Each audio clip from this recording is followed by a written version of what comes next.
What's up, Middle Georgia Dog Pound? Welcome to another edition of the Middle Georgia Dog Pound Live. I'm your host, Brian. This is Matt and Kevin. Welcome to the show, guys. How about it, buddy? How are you guys doing today? Good. Awesome. Very well. Good to see you. Good to see you. Well, guys, things didn't turn out the way we wanted to in the SEC championship. Definitely a little bit of a downer. Um, I really just did not expect that whatsoever, and I don't think either one of us did. None of us did either. Definitely expected to come out with a win, and we went in and just laid an egg. And I just really don't know what else to say other than that. But before we get into the game and recap this thing, let's do a little housekeeping here. I want to make sure to remind everybody that we want to hear from you tonight on the show. Love to get your comments. Go on StreamYard.com/Facebook to give permission for Facebook to show your comment through StreamYard. That way we can see who is commenting and your profile. Love to hear from you. In addition, we do have email. So hit us up at middlegeorgiadogpound@gmail.com in the event that you'd like to be on the show, or you would like for us to sponsor your business or your product that you're selling out there. We'd love to talk to you and talk about ways to promote your business. So let's get into this a little bit, guys. We'll get going here and talk a little bit about what is coming up and what's transpired since the loss to Alabama in the SEC championship.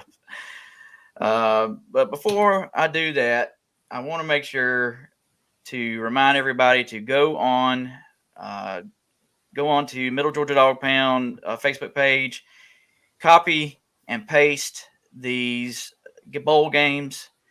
Email Mr. Matt at the Middle Georgia Dog Pound at gmail.com. Let us know what your picks are.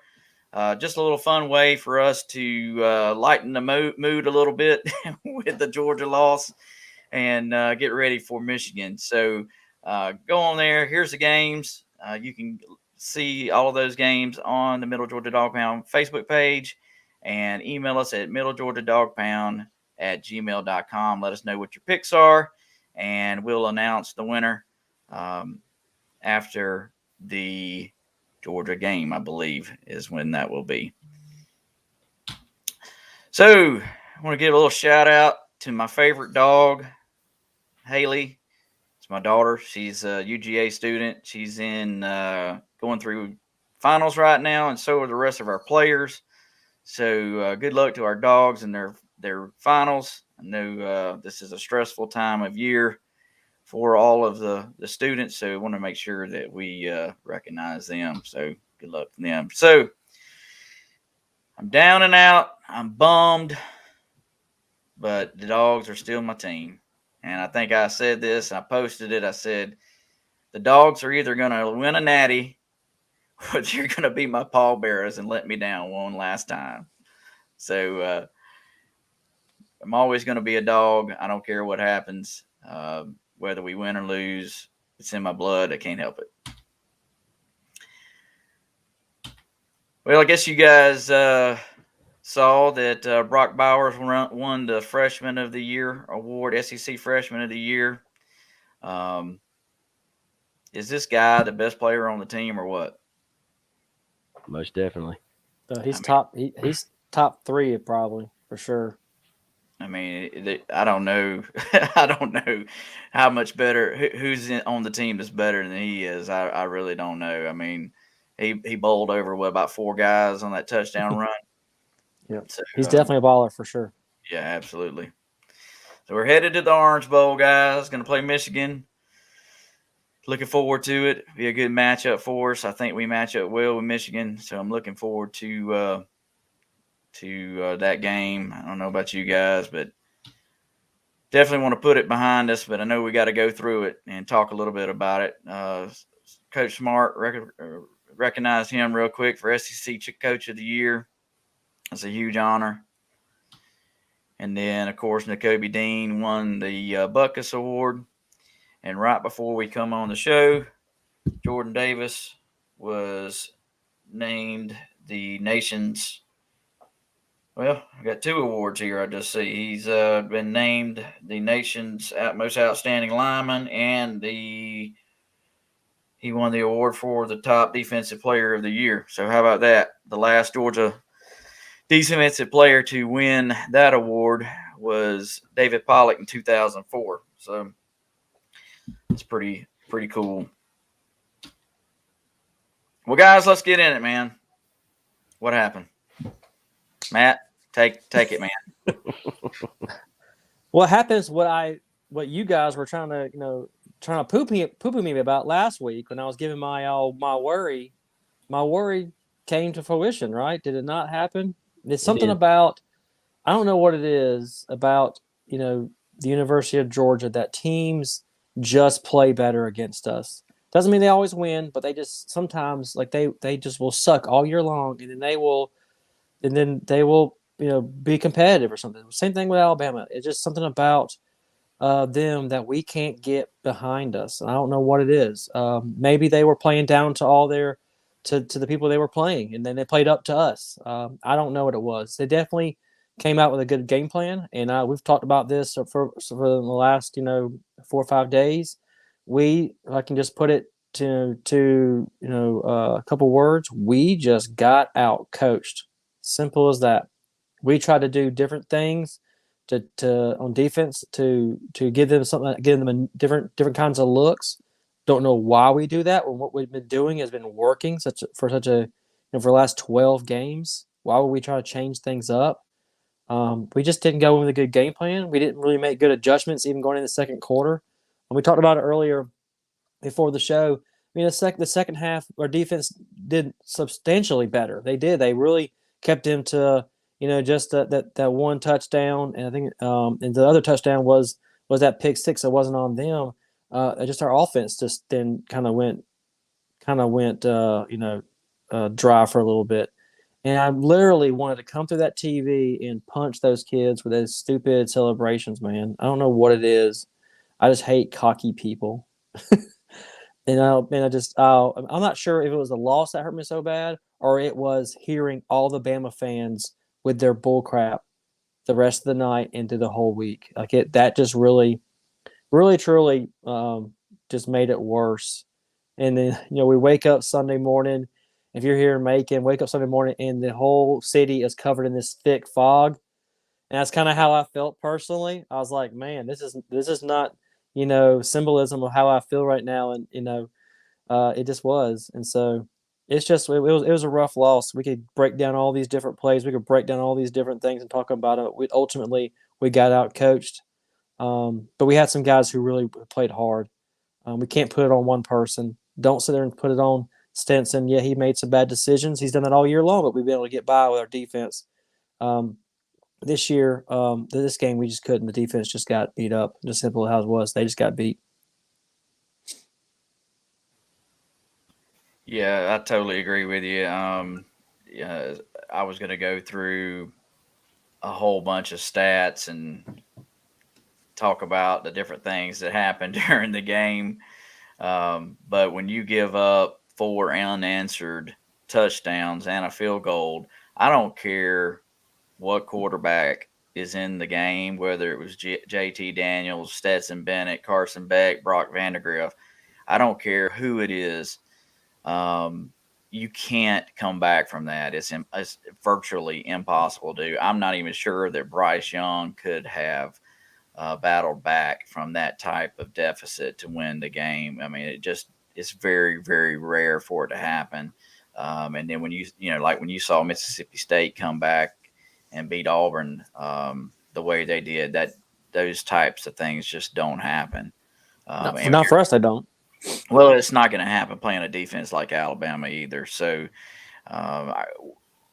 like you said, I don't understand the game plan. Our defense did not look like the same defense that we've been looking like all year long. And the offensive game plan, it was different as well because we had different personnel in there. I mean, you had Pickens in there, you had um, Brock Bowers running out of the slot where Kyrus normally plays, which was a little bit odd that that was the case.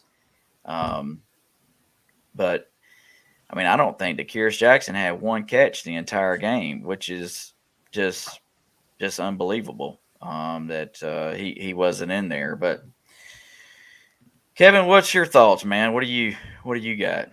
Well, like I told you before, man, to put it plain and simple, number one, the guys just did not come to play. That was the big thing. Is the whole first half, except for the first drive and where we made them punt. We stopped bringing pressure. We let Bryce Young sit back there in the pocket as pretty as he pleased and pick us apart. And he's going to do that. If you let him stand back there and set his feet, he's going to pick you apart. That's what made him so unsuccessful in the Auburn game is they didn't let him stand back there, except for that last drive. And that last drive, he did what he does. He stays back there in the pocket, sets his feet, finds his man, and he will pick you apart. And that's what he did the entire night up until the second half. And if you look at the second half, we started bringing pressure, but it was too late by that point. We didn't let the game get away from us. They didn't figure it out, and instead of sticking with what had got us here, got us these 12 consecutive wins, we went away from it. And you can't put that on one guy. There's no one guy to set the blame, except maybe Kirby. I mean, ultimately, this is his team. Really, the blame ultimately falls with him because he changed up the game plan on offense and defense. Because at the beginning of the game, we were crushing them in the runs up the middle. I mean, Cook and Zamir both were having big runs. You could just feel they were going to break one loose, and we went away from it. We went to just pass, and we quit trying to run the ball, which then they just cover the guys and they shut that down, and then Stetson ends up throwing a pick six. He throws another interception. We just kind of went away from what got us here. And that's one thing they need to go back, watch this film, and get back to what made Georgia football what it was this year. Yeah, and I think I sent this to you the other day too. Is that I didn't feel like we used Pickens the right way. I mean, his bread and butter is that little back shoulder fade, right? I mean, Yeah. that's what we threw to him all last year, and that's where he makes his living is that little back shoulder fade, and then he turns around, does a stutter step, and then he'll get 10 or 15 yards after the catch. I mean, you got him one-on-one on an island out there. You got to use him, and we just did not use him right. And I mean, I don't know if he was on a pitch count or what the issue was, but praying that we can get him involved better than we did against in this game. But it kind of felt like he was just out there to be a decoy, and they really weren't going to use him. And if they weren't going to use him, they shouldn't even put him out there. Really, they should have, used Jack Saint or somebody other than Jack him. Saint was in there, but he wasn't getting open. That was the other thing. Right. I mean, I watched several of the plays, and we have our offensive players, and they're running the same route, and I'm thinking, what are we doing? Like I think it was 3rd and 9, and where we threw the ball to Bowers in the end zone, and we missed him. I mean, well, he actually caught the ball, and then he got it knocked out, and so it was incompletion. But you could watch the routes. There was 4 receivers on that route, and you had I can't remember who was on the on the edge, but then it was Jermaine Burton, Brock Bowers, and then on the other side it was somebody else, maybe in Jack Saint. But every one of them ran either go routes, post routes, or just a sit down. And I'm like, the middle of the field was completely open. I mean, why are we not trailing somebody across the middle to potentially get a first down? Well, you know why? Because your quarterback can't see our offensive line. May be the case. That may be the case, but The other question I have is why on special teams, when we had them punt the ball, why did we not go after the kicker to try to flip the momentum? I don't know. I mean, that's something else that they went away from. They didn't go after the kicker not one time when they had them punt the ball. Nope, we didn't. But that's like you said, just watch the play we just watched. Like that's just the kind of crap like they do. Alabama's just that lucky. The Joker's falling down and makes like a 30-yard pass. And of course, we all sort of waiting. We want to see a review. It was his knee down. No review taken. Yeah. I mean, I'm guessing he was up and stuff. But like, it's hard to beat Alabama and beat the refs. Oh yeah, you know. I mean, it's we watch some of these things here where we got guys who are being blatantly held. I mean, it's embarrassing, like how we can see it. And you got 6, if not more, officials on the field that can't see it, but yet we can see it. The one camera lens, we can see it, but you got 6 sets of eyes on the field, and y'all can't see it. I mean, it's crazy. It makes you want to be one of those conspiracy theorist people. I don't want to be that way. I mean, we're as dominant, as elite. I'm talking about elite as we say we are. It wouldn't. Then that we would break that stuff.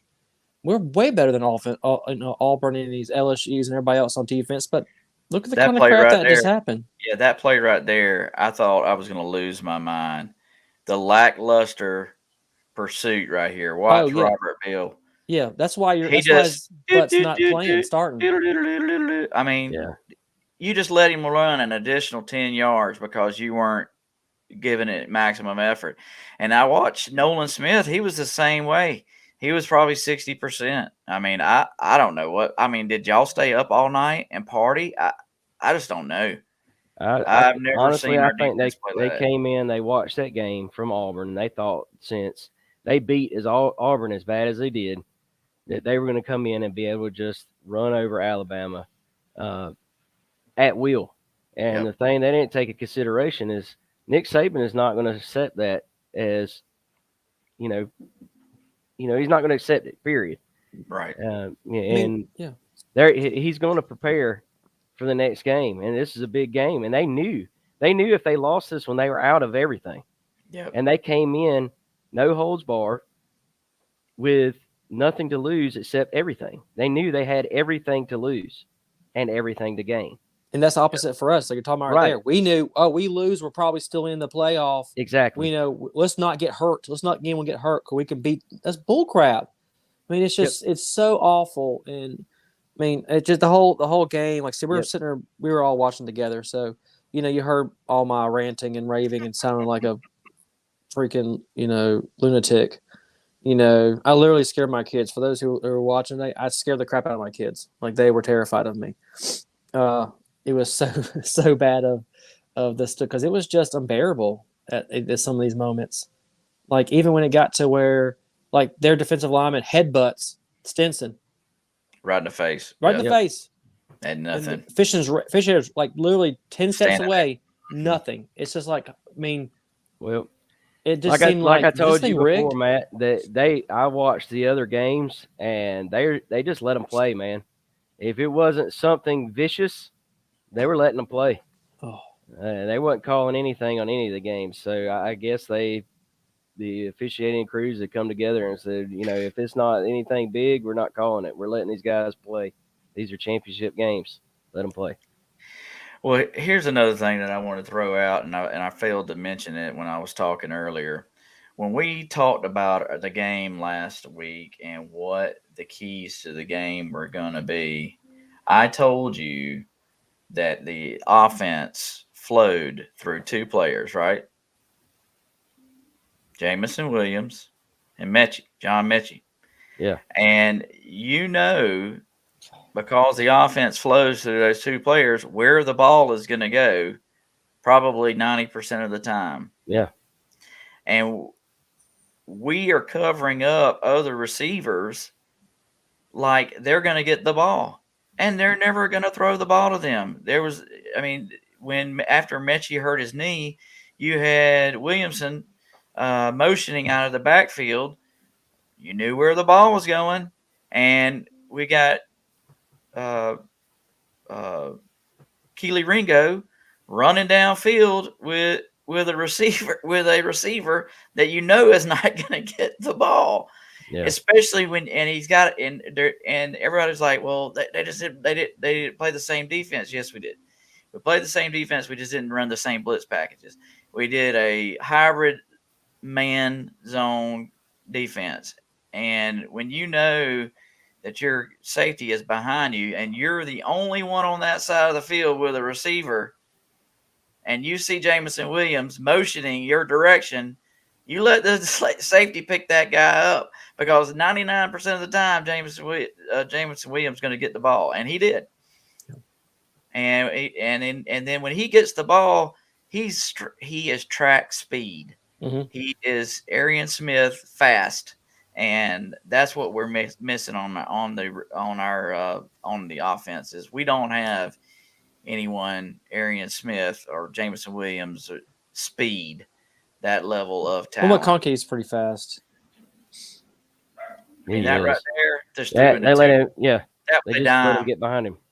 Well, that's a dime. I mean, you threw it to double covers right there, and there ain't nothing anybody can do about that. I mean, your safety's 20 yards back, and you still got. We let him stand there. Look at. We're playing patty cake right here. Do a spin, do some hand beat, something. Yep. Like try to break it, but no, they just let them. We're gonna hold hands, and it was just embarrassing. It was just ultimately it was all embarrassing. I mean, like almost bringing me to tears. How I'm just so sick of losing Alabama. I am too. That's ultimately what it is. I mean, if we would have lost to Ole Miss, I wouldn't have cared as much. That sounds bad to say that, but it's true.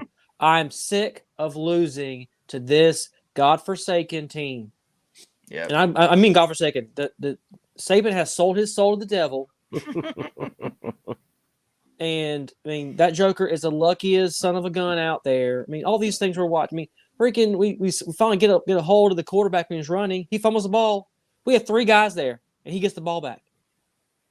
Because we have idiots who want to try to pick it up and run instead of just fall on the ball. Yep. We are so. I mean, we don't use any common sense sometimes. We don't think like let's just think with some logic and some practicability, like some of our basic, like plays we're doing. Like I was telling you earlier, we had running backs wide open on these out patterns when we had 3 receivers downfield, and he doesn't throw them to them. Yeah, he missed a check down. Dude, just throw your check down for 4 or 5 yards. Maybe they break it open for a 20-yard gainer. Who knows? Yeah, but no, you want to do the one he scrambled on the edge and then threw to Bowers in the end zone on the run. That was completely stupid. You're not going to make that throw on the run. Just run the ball, get as many yards as you can. Yeah. And he had the first down on that run too. Probably did. And live another day. And play another play. Yep. He lost faith in his legs. But all of that is a product of getting behind. And we said it, we can't get behind because it puts too much pressure on Stetson Bennett. So I don't know if we're going to see JT, man. I just don't know. I mean, I don't know what the issue is. I mean, there's been so much controversy about him. I mean, whether he's healthy, whether he's mentally healthy. I don't know. I don't know what the deal is. I don't think we see him. Unless Stetson gets hurt, we're not going to see him the rest of the year. Or less, like when we play in Michigan the first half, Stetson throws like 2 interceptions. Then second half, it may be JT. But I think it's going to be Stetson the rest of the season, long as he's healthy. And I guess that's something we can get into with the Michigan game.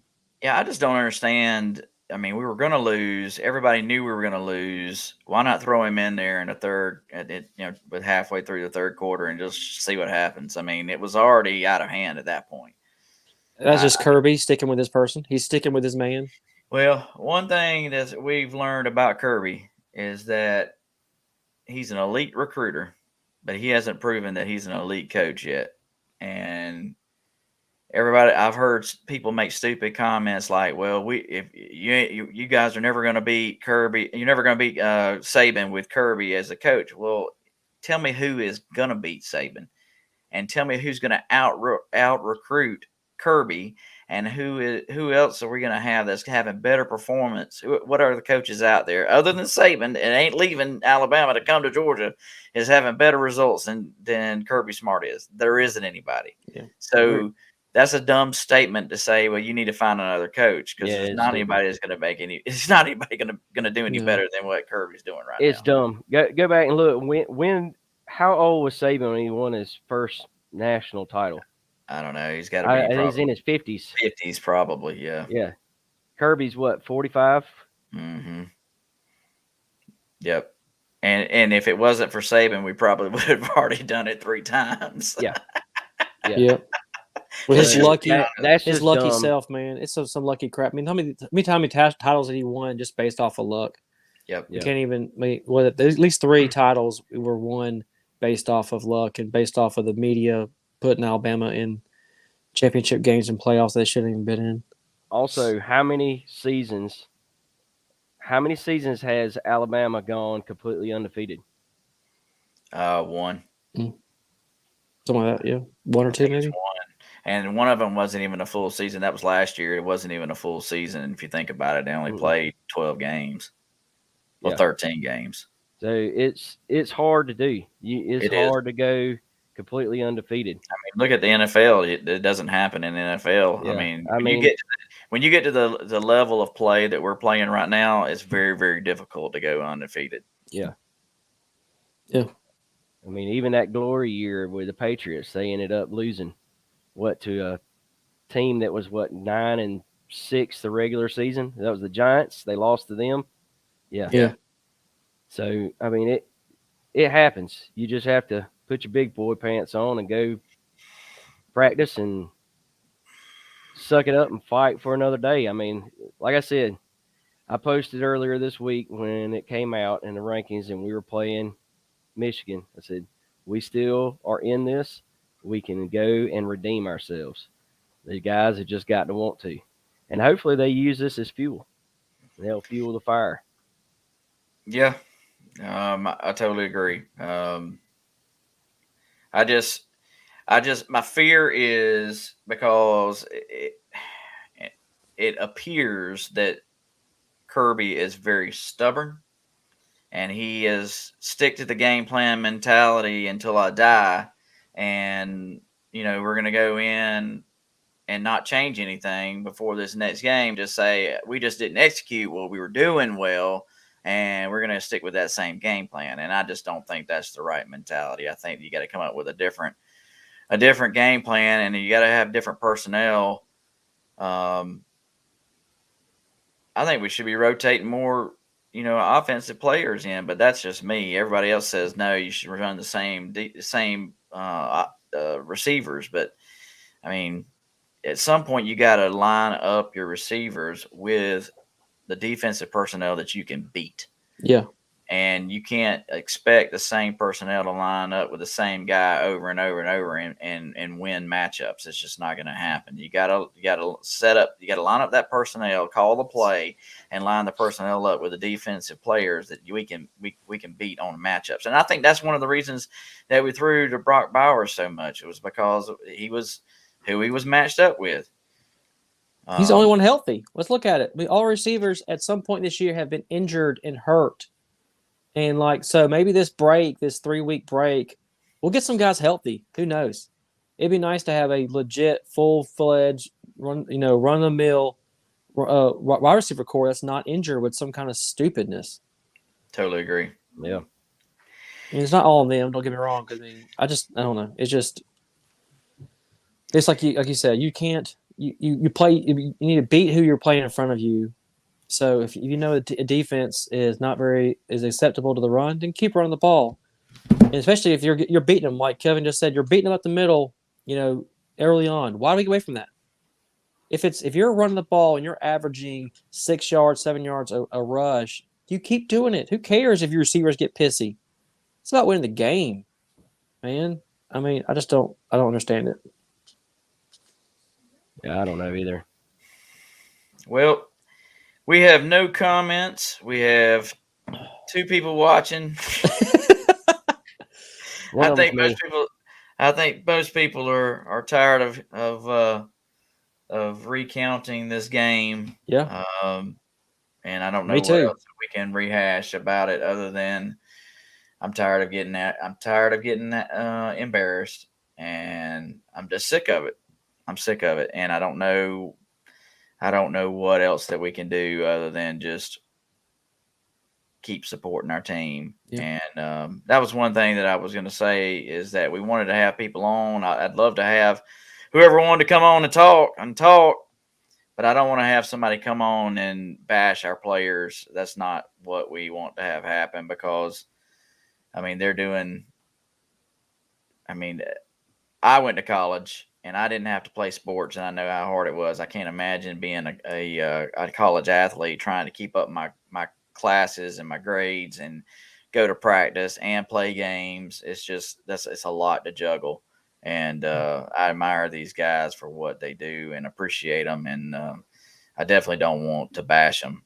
Yeah, because they feel way worse than we do. Shoot, yeah, Those heck guys yeah. feel way worse than we do. And ultimately, one of the things I appreciated more than anything else was is it reminded me of why I am so involved with this team and with the family of Georgia Bulldog fans and why I made this started out with this Facebook group because I had a bunch of people who just loved the team and they were so I want to discuss about and develop relationships with. And that's the one thing that I saw you Sunday morning at church, and Brian, and the one thing that helped pick me up, and you did it, and I want to just commend you for that, was that the first thing you said to me was, thank goodness our hope is not in the Georgia Bulldogs, but our hope Amen. is in Jesus. And so, I mean, Amen. that's a great thing because they're going to let us down sometimes. It's part of it. It's part of being a Georgia fan. The curse is real. So I'm glad that's become. I mean, we got to sometimes remember there's bigger things than just a game sometimes. And Shoot, so yeah. I'm glad we can get on here and talk about it and hash out some of our thoughts and things. But like you said, we shouldn't bash our team because it's still our team. We still got some games to play. And I said games plural. We still have some games to play. Yeah. Yep. Yeah, we're gonna beat Michigan, guys, and I mean, I'm not saying that we're gonna go out and blast Michigan. It would be great. It would feel really good to come back and put our big point pants back on and show what we've done all year long.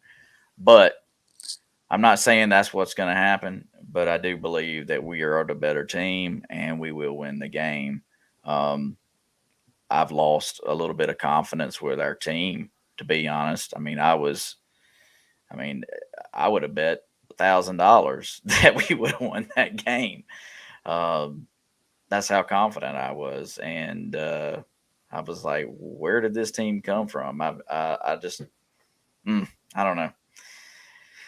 I don't know what else to say other than I was just really disappointed, and I guess that's okay. You know, that's what it means to be a good fan and to be there and dig in. But you see what I'm still wearing, and I got it right here. Still got the G, and I still got my flag up. It's gonna be there, and I'm gonna support them, win or lose. And like I said, I'm gonna be a dog until I die. I bleed red and black, and I always have, and I always will. And I just there's a lot of people out there that are fair weather fans or weekend fans. So this weekend Alabama's winning, so I'm going to be an Alabama fan. Next weekend Georgia's winning, so I'm going to be a Georgia fan. Well, that's not me. I mean, it's red and black all the way, and and it's just the way it's going to be, and I thought the way it will always be. And if we don't win a national championship this year, I'm not going to say we're never going to do it because I never thought the Braves were going to win one ever again either. So it's going to happen. I think it's going to happen on Kirby's watch. But when we do, the floodgates are going to open, and y'all better hold on because it's going to be one wild ride for about 10 years. Yeah, I mean, I think what Vince Dooley like 13 years before he won a national championship. Yeah. Yep. It's difficult to do in the SEC, number one, because you're playing such high talent and you're running through this gauntlet on a week to week basis. And I mean, it's another thing to do it in the ACC where you're playing cupcake teams on a week to week basis, and then you get in and you can save. You've got fresh players that are not banged up for the run ahead. And like you said, I'm praying that this 3 weeks will give us enough time to rest and recoup, and we can get some folks back that we've been missing and be ready to go against Michigan. Have we ever played in the Orange Bowl before? Long time ago, 62, Okay. 64? I don't know. Long time ago. What about Michigan? I mean, I'll never remember playing Michigan before. I can't remember. I'd have to look that up to see when the last time we played Michigan. It's been a while. I heard it over the week, but I can't remember when it was. Well, let me ask you this. Do you think us playing 2 back-to-back cupcake teams hurt us Yes. going into this game? Yes. Like, they didn't have to put us forth as much effort to win the game. Yes. And so they go into this with the same mindset that was easy and we could just do this. Yes. I can see that point of view. I can see that argument for sure. I'm not sure if it was or not, but I can definitely see that argument. Well, one thing it does is that you're not playing your starters for 4 quarters, and so they're losing their conditioning, and they're not there to at the end of the game where we needed them to be. I mean, we were gassed after the second quarter. Let's just be honest.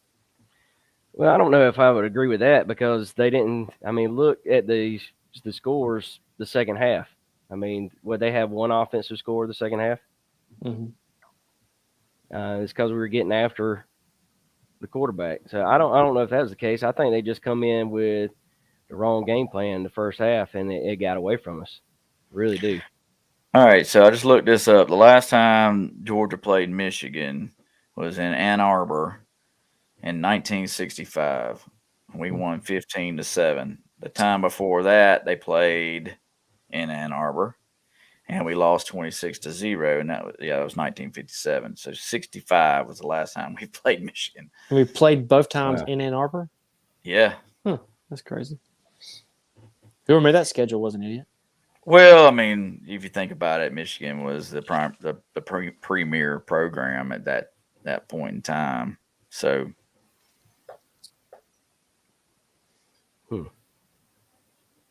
interesting. Yeah, I mean, I'm not a huge. I mean, I've already been told I'm ruining my New Year's Eve party with my friends and family because we're going to watch the game on New Year's Eve, and so it's a late game. We know it probably won't start until closer to 8 o'clock, so it'll be right there at close to the ball drop when it gets done. And so I just hope we can go into the new year with a W strapped across our foreheads and not a disappointing. It'll be one of two things. We'll be ending this year with a loss and being done with this year. You finally be glad it's over with, or we'll enter the new year with a win like we did last year, and feel like we have a hope for finishing out the entire season with another win. So I don't know, man. It's just I think it's like I told you guys. I think Kevin alluded to it. I think it's the best matchup for us. For starting out, I would like to play Cincinnati. Don't get me wrong. I think Cincinnati would be even more of an easier win for us. But I think they need that, like you said, we need that challenge to push us to want to win the game. I feel like there's a little bit of a lackluster want for that win. You wouldn't think though, going to SEC championship game, it's a championship. You should want to win the championship. It shouldn't matter if you're going to win the playoff or not. You should want to win the championship. But they just didn't feel like they had that all wrapped up. So whatever it may be.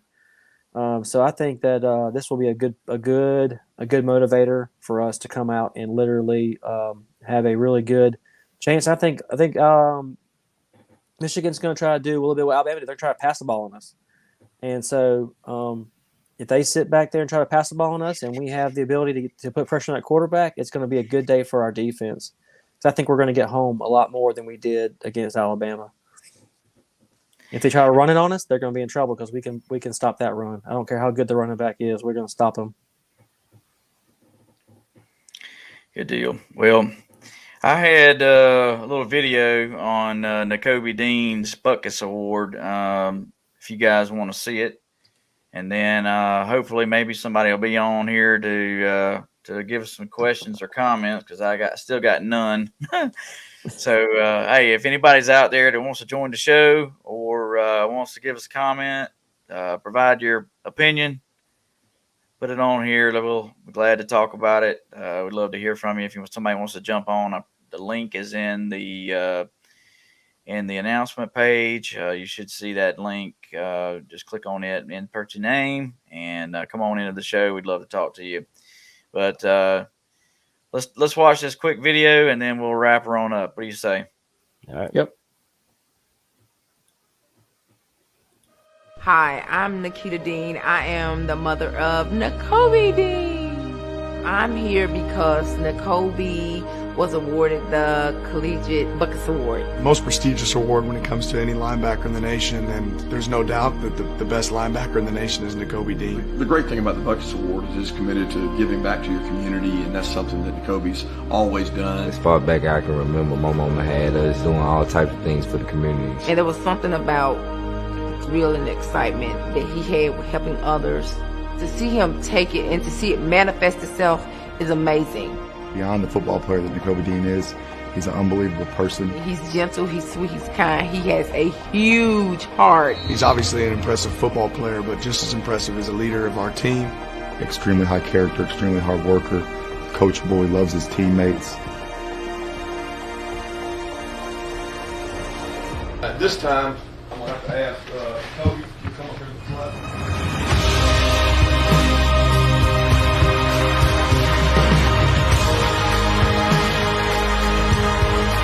Kind of brings chill bumps to watch what I just watched and see him accomplish his goals. We have 51 selectors in our committee, and N'Kobe really deserves it.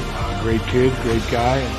Roquan was a guy that won it back for us in 2017 and just a tremendous person on and off the field, and N'Kobe Dean's the same way.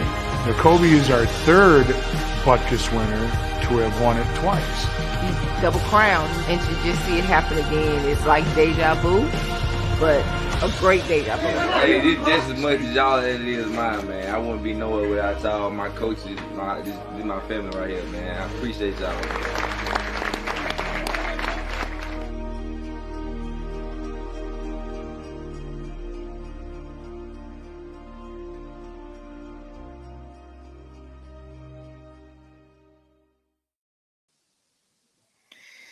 Yeah, I just thought that was a pretty cool video. Lift your spirit a little bit when you're down and out. Just realize that we've got some dang good dogs on this team, guys, and don't let anybody ever let you forget that. I mean, don't ever forget that. You know, it doesn't get much better than that, and that's really what it's all about. Is that kind of stuff right there. This kid. We heard tons about him when Georgia was recruiting him out of Mississippi, that he was going to be the next Roquan, and he definitely has showed up and showed out, and couldn't be more prouder for the guy. I agree. Most definitely. Well, you guys got any final thoughts before we sign off this thing? I can't believe it. We only are going to make it through 45 minutes, but I can keep complaining if you guys want to hear it. no. No, I think you hit it on the head, Brian. There's a lot of good things to be excited about. We cannot forget those the last. I mean, I'm going to say the last 13. I mean, the 13 previous games before this. The great bowl game we had, the win we had to finish out the last year's season against Cincinnati, and these 12 games this year. We have had a lot of excitement. We've had a lot of things go in a positive way for us that we weren't expecting, and I think we expected a normal Georgia season where we have 6-7 wins, and then we have a bad loss, then we win more and get SEC championship game. But we dominated all year long. Solid defense that we'll probably never see again on that field. That dominant all year long, and so we have a lot to appreciate. And so we talked about it early on. We need to take each game by each game, because before you know it, the season will be over with. And look at us. We have 2 more games left, and the season will be over with. And then we'll be standing still for 3 months waiting on spring practice to start. And then from then, we're waiting for another 3 months for the game to start again. So, I mean, we need to enjoy and relish these times we got the chance to watch these games, because we know what we'll be doing after the season's over with. We'll be watching all these games again on YouTube and going back through and watch them again to celebrate that time. So if you got a chance now to see it, you got to see it live. I mean, celebrate it. Be happy to see these guys play, because a lot of these guys are going to be gone, leaving off, they're graduating, and guys going off to NFL, and we're not going to be able to see them in the red and black anymore. So we really need to truly, like you're saying, Brian, relish these time to watch these phenomenal players and be able to, look back and, tell kids and grandkids. We'll be able to show here, when we're older, talking about what happened in the 2021 season. Where were you at when we watched Georgia win the national championship after that brutal loss, right? How did you feel after that brutal loss? And we talk about these people, we asked them about the Florida game. How was it to be there when you watched, Scott, Lindsey Scott, watch that. How did it make you feel? Now we're going to be able to say, how did it make you feel when we saw Alabama skull stomp us across the field and then come back and then beat them in the national championship game on January 10th? That's going to be the story we're going to be able to share, moving forward. And so I think we just need to suck up the loss. If you're a Georgia fan, you should be used to it by now. And let's just move forward for the next win. Yeah, most definitely. I think we got to rally around these guys, man. These are kids. These are kids that come out every Saturday and put on a show for us fans to enjoy, and we get the luxury of going and enjoy it.